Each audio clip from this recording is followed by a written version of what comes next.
السلام علیکم عزیز طلباء، آج ہم 10ویں جماعت کے حصہ نظم سے مرثیہ جو صفحہ نمبر 65 پر دیا ہوا ہے اس کو سمجھیں گے اور مرثیہ کے اشعار کو بھی سمجھیں گے۔ دیکھیے، جو مرثیہ ہے یہ جیسا کہ ہم جانتے ہیں مرثیہ جو ہے نظم کی ایک قسم ہے۔ مرثیہ جنرلی اس کی اگر شارٹ میں ہم تعریف کریں تو مرثیہ ایک ایسی نظم کو کہتے ہیں جس میں مرنے والے کی یاد میں اشعار کہے جاتے ہیں۔ لیکن مرثیہ جو ہے دو قسم کا ہوتا ہے، ایک ہوتا ہے شخصی مرثیہ اور ایک ہوتا ہے کربلائی مرثیہ۔ زیادہ تر کربلائی مرثیہ جو ہے وہ مشہور ہے اردو کے اندر، تو کتاب میں اس کی پوری پہلی بات میں بیان کیا گیا ہے کہ مرثیہ کیسا لکھا جاتا ہے یا مرثیے کے لیے کون سا پلاٹ تیار کیا جاتا ہے۔ ہم اس کو ابھی یہاں نہیں پڑھیں گے، مرثیے کے اجزاء کو تھوڑا سا ہم سمجھ لیں گے۔ مرثیے کے اجزاء چند اجزاء ہے، جیسا کہ پہلا دیا ہوا ہے چہرہ۔ چہرے کے اندر عموماً تمہید مناظر فطرت کو بیان کیا جاتا ہے۔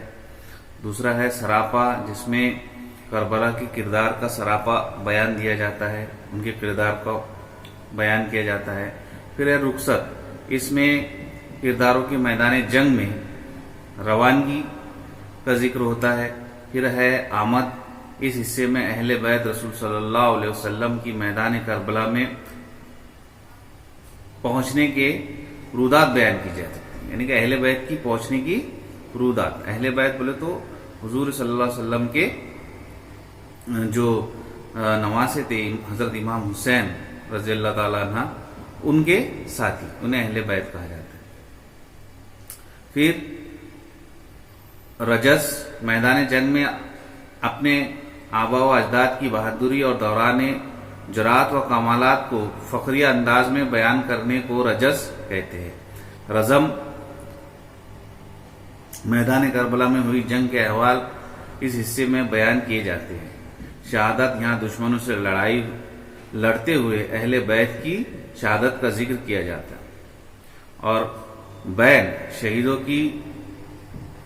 شہیدوں کی نعشیں دیکھ کر اہل قرابت شہید ہونے والے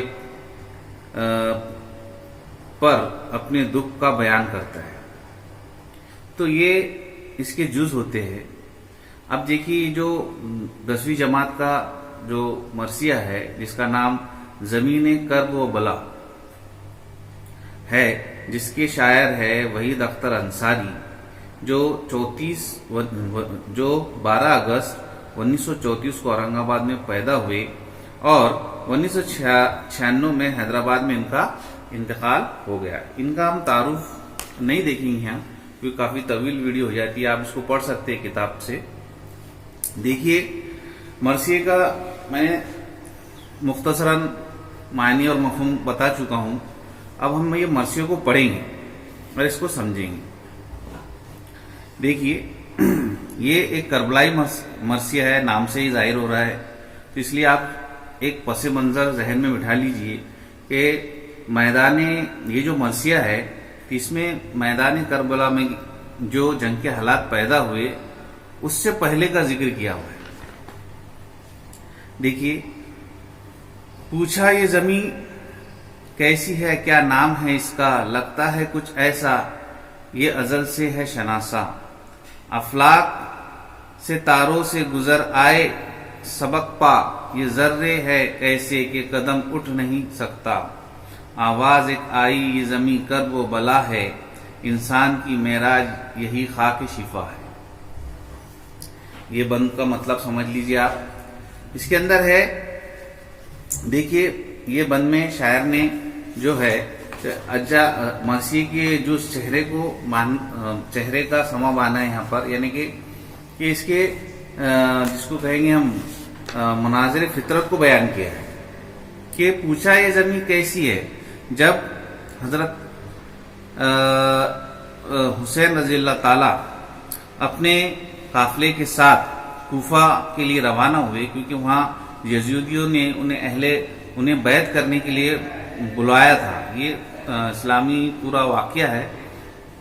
اسلامی کتابوں میں اس کی پوری تفصیل ملتی ہے. یہاں سمجھ لیجئے شارٹ میں ہمیں, کیونکہ مرثیہ سمجھنے کے لیے ہم کو اتنا سمجھنا ضروری ہے کہ حضرت امام حسین رضی اللہ تعالی عنہ کو جب کوفہ کے اندر, کوفہ جو ہے تو ایک عراق کا شہر ہے, وہاں جب ان کو بیعت کرنے کے لیے بلایا کہ آپ یہاں آ جائیے اور ہم آپ سے بیعت ہونا چاہتے ہیں, تو اس وقت جب یہ پہنچے تو ان کا قافلہ, ان کے ساتھ پورے قافلہ تھا جس میں عورتیں بچے سبھی تھے, مرد.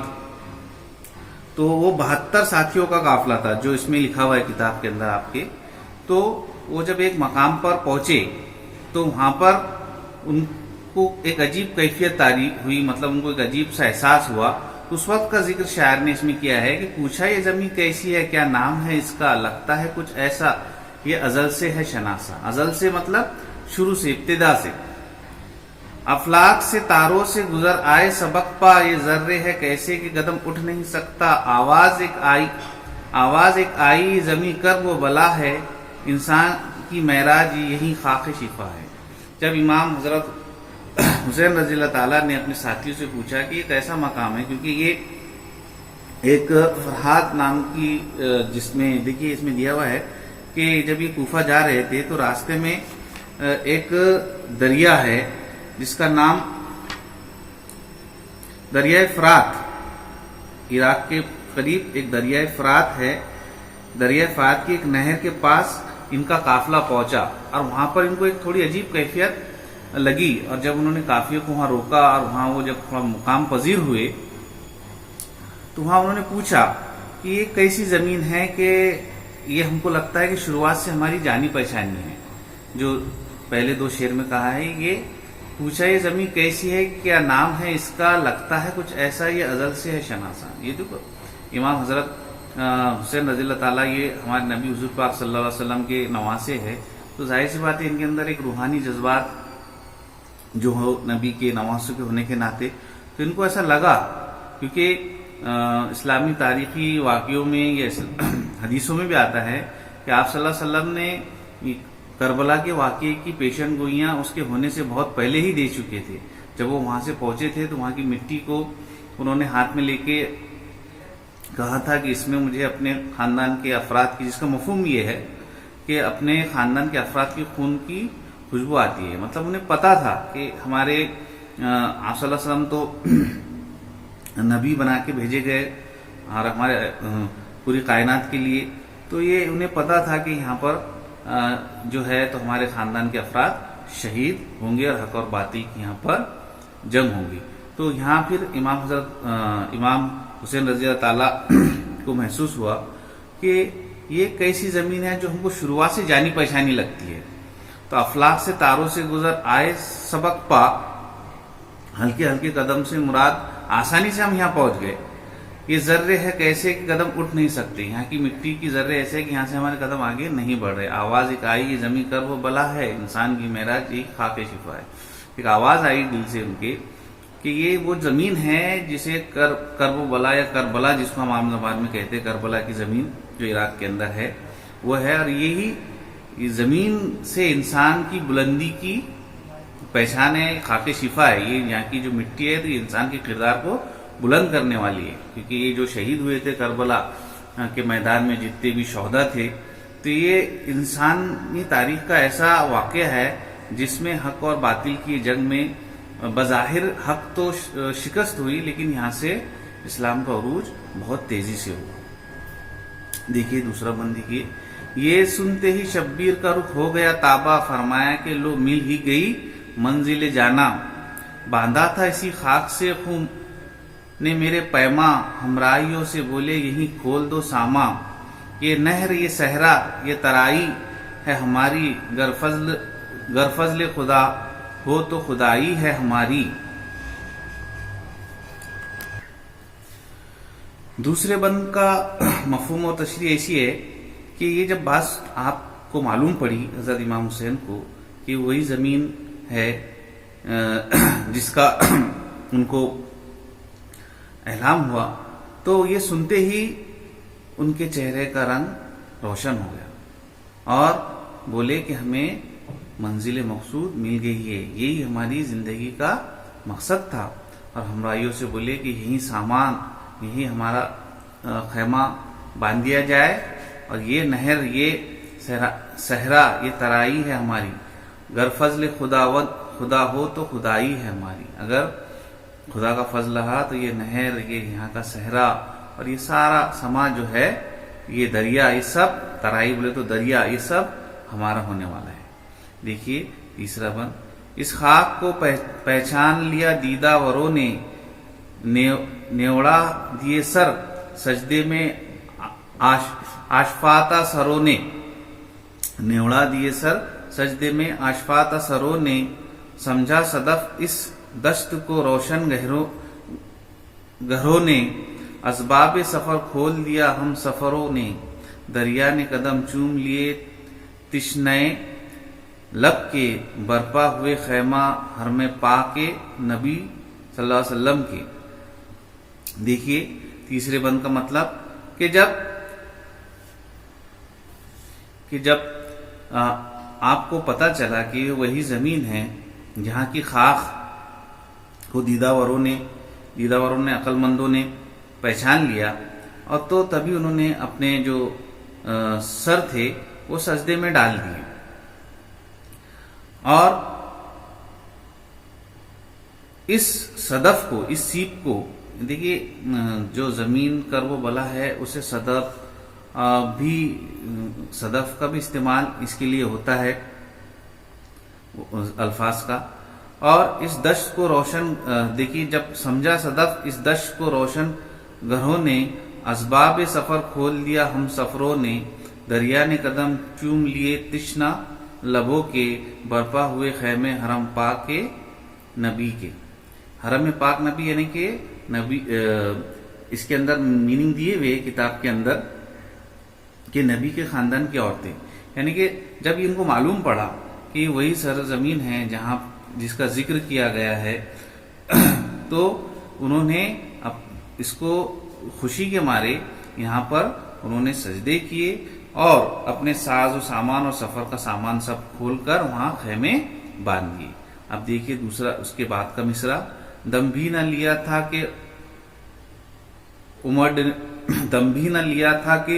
امڑنے لگے آدھا، بزدل کی طرح آگ بدلنے لگی دنیا، جھوٹا دل حاسد کی طرح ہو گیا صحرا، کمزرف کے وعدوں کی طرح پھر گیا دریا، گلشن سے نکالا گیا پھولوں کا سفینہ، پھر ریت پہ آ ٹھہرا شہیدوں کا سفینہ۔ اس مصرے میں دیکھیے کہ بس ابھی خیمے ہی گاڑے تھے کہ اچانک آدھا بولے تو دشمنوں کی جمع ہے، دشمنوں امٹ پڑے اور بزدل کی طرح آگ بدلنے لگے۔ حالانکہ بلائے تھے بیعت کرنے کے لیے، لیکن وہاں جا کے ان کی نیت پلٹ گئی، یعنی کہ ان پر حملہ کرنے کے لیے تیار ہو گئے۔ الٹ ان سے کہا گیا کہ آپ یزیدیوں سے بیعت کر لیجئے، ورنہ جنگ کے لیے تیار ہو جائیے۔ بزدل کی طرح آنکھ بدلنے لگی دنیا، اس کا مطلب وہی ہوتا ہے جھوٹا دل حاسد کی طرح ہو گیا صحرا، یعنی کہ تنگ دل کی طرح جو صحرا تھا وہاں کا وہ بھی چھوٹا ہو گیا، چھوٹا دل حاسد کی طرح ہو گیا صحرا، کمزرف کے وعدوں کی طرح پھر گیا دریا۔ اور جو کمزرف لوگوں کے وعدے رہتے جو بات بات پہ پلٹ جاتے اس طرح سے دریا پھر گیا۔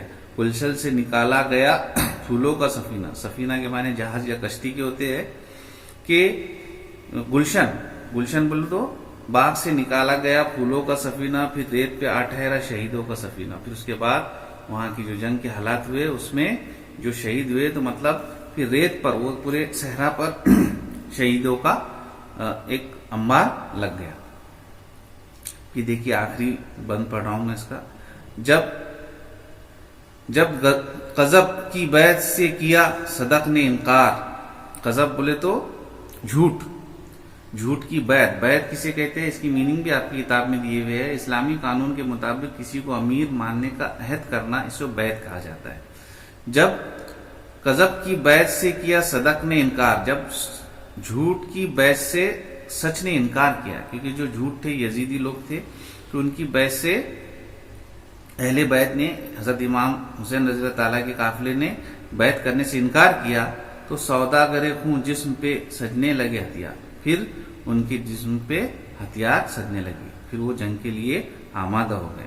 میدان میں لگے اسلحہ جنگ کے انبار، شرحق کے مقابل ہوا آمادہ پیکار۔ مطلب پھر کیا ہوا، میدان میں اسلحہ کے ہتھیاروں کے انبار لگنے لگے، اور شر جو تھا، جھوٹ جو تھا، فتنہ جو تھا، وہ حق کے مقابل میں جنگ کے لیے تیار ہو گئے۔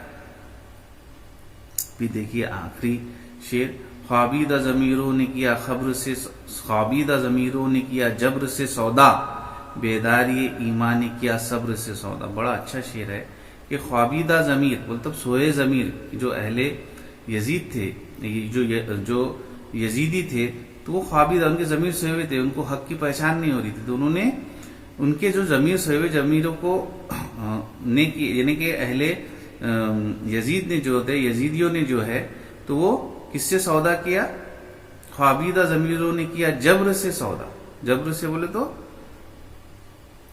زبردستی کے ساتھ، زبر پر آ گئے تھے، اور بیداری ایمان نے کیا صبر سے سودا، اور جو بیداری ایمان تھے، جن کا دل ایمان سے منور تھا، جن کے دل میں ایمان کی روشنی تھی، انہوں نے صبر کیا، اس حالات پر انہوں نے صبر کیا اور جنگ کی، اور اس میں ان کو شہادت ہوئی، لیکن اس کے بعد اسلام کا عروج بھی بڑی تیزی سے ہوا۔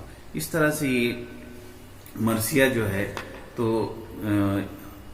میدان کربلا کے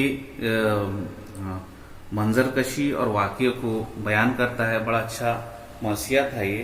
امید کرتا ہوں کہ اس کی جو مختصر سی اشعار کی تشریح ہے آپ کے سمجھ میں آ گئی ہوں گی۔ اب اس کو سمجھ کر ہم اس کی نیکسٹ ویڈیو کے اندر اس کے جو مشقی سرگرمیاں ہیں اس کو سمجھیں گے۔ تب تک کے لیے